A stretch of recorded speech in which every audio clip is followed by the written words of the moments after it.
Hi, today we're with Ira. We're at the Chicago Genealogical Society tour of the old Joliet State Prison, Joliet, Illinois.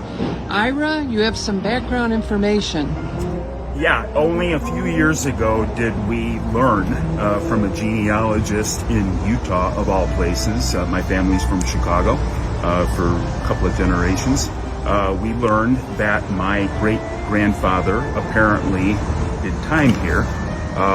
There was a big news story that circulated in the day around 1909 that a man named Isidore Freed, that was my great-grandfather's name, ripped off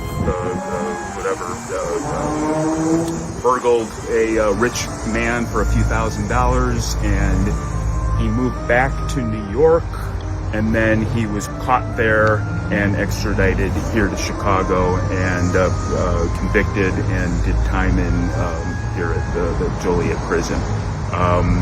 All we knew before a couple years ago, my family knew, was his name, and that he abandoned the family early when my grandmother was a very young girl, and nobody ever heard from him again. And the best theory is that my great-grandfather, Isidore Freed, skipped out on his parole here in Chicago after he was released from Joliet and made his way to Spokane, Washington, where he adopted a new name and started a new family. Well, thank you so much for sharing. What a fabulous story.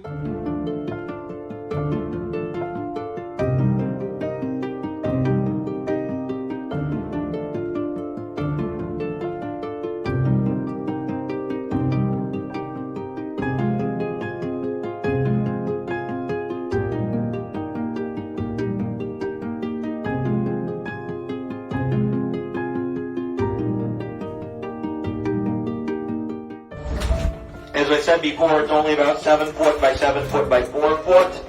At the time, they had only originally anticipated about 900 inmates, but by the 1870s, the prison population had blossomed to about 2,000 men.